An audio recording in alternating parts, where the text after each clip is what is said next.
Hello everyone, आज हम लोग देखेंगे 4 जून 2023 का करंट अफेयर्स। तो आगे बढ़ते हैं। पहला प्रश्न है हमारा, हाल ही में विश्व दुग्ध दिवस कब मनाया गया? वर्ल्ड मिल्क डे कब मनाया गया? तो वर्ल्ड मिल्क डे है जो 1 जून को हर एक साल मनाया जाता है। तो इसके बारे में देख लेते हैं वर्ल्ड मिल्क डे के बारे में। तो इस साल की 2023 की थीम है वर्ल्ड मिल्क डे का showcasing how dairy is reducing it's environment footprint.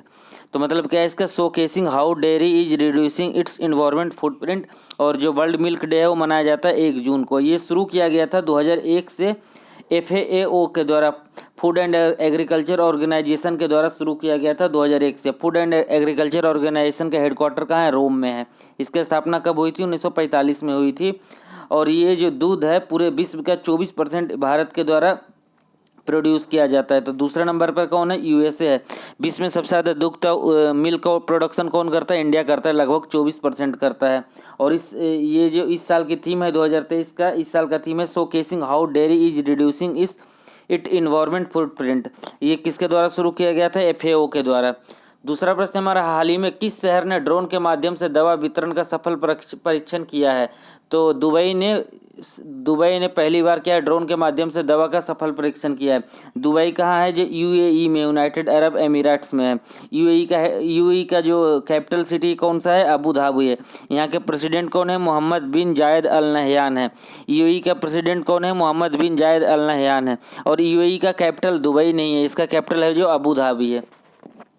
तीसरा प्रश्न है हमारा, हाल ही में दुबई में FDI के शीर्ष स्रोत देश के रूप में कौन सा देश उभरा है? तो भारत है जो दुबई में सबसे ज़्यादा फॉरेन डायरेक्ट इन्वेस्टमेंट करने वाला देश बन गया। तो दुबई में सबसे ज़्यादा FDI कौन सा इन्वेस्ट करता है? वहाँ भारत करता है। चौथा प्रश्न है हमारा, हाल ही में अश्वनी कुमार को किस बैंक के MD या CEO के रूप में नियुक्त किया गया है? तो यूको बैंक के MD या CEO नियुक्त किए गए हैं अश्वनी कुमार। यूको बैंक के बारे में देख लेते हैं। ये पब्लिक सेक्टर बैंक है, मतलब ये सरकारी बैंक है।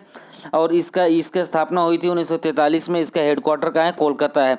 यूको बैंक का हेडक्वार्टर कोलकाता है। इसकी स्थापना हुई थी 1943 में। इसके नए MD या CEO कौन बने हैं? अश्वनी कुमार बने हैं। अगला प्रश्न हमारा, हाल ही में महाराष्ट्र में मौखिक स्वच्छता अभियान के लिए किसे स्माइल एम्बेसडर नियुक्त किया गया है? तो ये सचिन तेंदुलकर को महाराष्ट्र में मौखिक स्वच्छता अभियान के लिए उनका ब्रांड एम्बेसडर नियुक्त किया है। तो महाराष्ट्र के बारे में एक बार देख लेते हैं। महाराष्ट्र की राजधानी मुंबई है।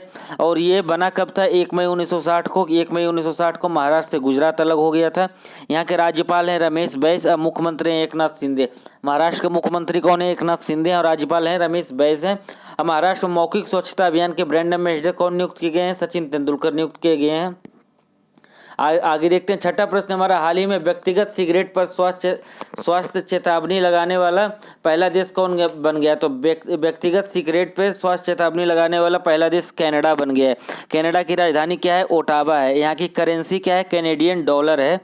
और यहाँ के जो संसद को क्या बोला जाता है? पार्लियामेंट बोला जाता है। यहाँ के जो राष्ट्रपति हैं जस्टिन ट्रूडो। यहाँ के प्रधानमंत्री या राष्ट्रपति कौन है? जस्टिन ट्रूडो हैं। और यहाँ के जो राष्ट्रपति, जो राष्ट्राध्यक्ष का काम करते हैं वो एलिजाबेथ करते हैं। प्रधानमंत्री जस्टिन ट्रूडो हैं। और कनाडा का जो राजधानी है ओटावा है। अगला प्रश्न हमारा, हाल ही में फोर्ब्स के अनुसार सबसे मूल्यवान फुटबॉल क्लब कौन सा बना है? तो सबसे मूल्यवान फुटबॉल क्लब रियल मैड्रिड बना है। आठवां प्रश्न हमारा, हाल ही में किस राज्य सरकार ने नमो शेतकारी महासम्मान योजना शुरू किया है? तो नमो शेतकारी महासम्मान योजना महाराष्ट्र सरकार के द्वारा शुरू किया गया है। महाराष्ट्र की राजधानी क्या है? मुंबई है। यहाँ के मुख्यमंत्री एकनाथ शिंदे हैं, राज्यपाल हैं रमेश बैस हैं। और यहाँ के सरकार के द्वारा नमो शेतकारी महासम्मान योजना शुरू किया गया है। आगे देखते हैं हम लोग नौवां प्रश्न, कि हाल ही में पर्वतारोहण का कोर्स पूरा करने वाली पहली महिला NCC कैडेट कौन बन गई? तो पर्वतारोहण का पहली बार को महिला कैडेट है जो इसका कोर्स पूरा की है। तो ये कौन है? शालिनी सिंह है, जो NCC कैडेट बन गई है, जो पर्वतारोहण का कोर्स पूरा की है। एक बार NCC के बारे में देख लेते हैं। NCC की स्थापना हुई थी 16 जुलाई 1948 को। और इसके जो अभी चीफ हैं लेफ्टिनेंट जनरल गुरबीर पाल सिंह हैं। इसका हेडक्वार्टर न्यू दिल्ली में। इसका मोटो है यूनिटी एंड डिसिप्लिन। तो पर्वतारोहण का कोर्स पूरा करने वाली पहली महिला NCC कैडेट कौन बन गई है? शालिनी सिंह बन गई है। NCC के अभी चीफ कौन है? लेफ्टिनेंट जनरल गुरबीर पाल सिंह है। 10वां प्रश्न हमारा, हाल ही में किस रेलवे जोन ने शहीदों के नाम पर ट्रेन के इंजनों का नामकरण किया है? तो ये नॉर्दर्न रेलवे है जो शहीदों के नाम पर ट्रेन के इंजनों का नामकरण किया है। तो नॉर्दर्न रेलवे का हेडक्वार्टर कहाँ है? दिल्ली है। अभी भारत में 18 रेलवे जोन है। और अभी भारत के जो रेलवे मंत्री कौन है? अश्वनी वैष्णव है। आगे देखते हैं 11वां प्रश्न हमारा, हाल ही में किसने नौसेना आयुध के महानिदेशक के रूप में कार्यभार संभाला है? तो नौसेना आयुध के महानिदेशक के रूप में कार्यभार श्री पी उपाध्याय ने कार्य संभाला है। नौसेना के चीफ कौन है? आर हरि कुमार है नौसेना के चीफ। और आर्मी चीफ कौन है? आर्मी चीफ है हमारे मनोज पांडे हैं। और जो हमारे एयरफोर्स चीफ है वो कौन है? वी.आर. चौधरी हैं। तो नेवी चीफ कौन है? Navy chief are Hari Kumar है। और जो आर्मी चीफ है मनोज पांडे हैं। और जो एयरफोर्स चीफ है वी.आर. चौधरी हैं। 12वां प्रश्न हमारा, हाल ही में किस देश की कंपनी एलोस्ट्रोम है जो 100 वंदे भारत ट्रेन बनाएगी? तो एलोस्ट्रोम है जो 100 वंदे भारत ट्रेन बनाएगी, ये कंपनी है फ्रांस की। फ्रांस की राजधानी क्या है? पेरिस है। यहाँ की करेंसी क्या है? यूके है। यहाँ की संसद को नेशनल असेंबली बोला जाता है। यहाँ के राष्ट्रपति इमैनुअल मैक्रोन है। और यहाँ के जो प्रधानमंत्री हैं एलिजाबेथ वॉर्न है। फ्रांस की राजधानी क्या है? पेरिस है। यहाँ के राष्ट्रपति कौन है? इमैनुअल मैक्रोन है। और जो प्रधानमंत्री हैं एलिजाबेथ वॉर्न है। ये हमारा आज का 4 जून 2023 का करंट अफेयर्स था। तो जो भी चैनल पे नए सब्सक्राइब कर ले। Thank you everyone.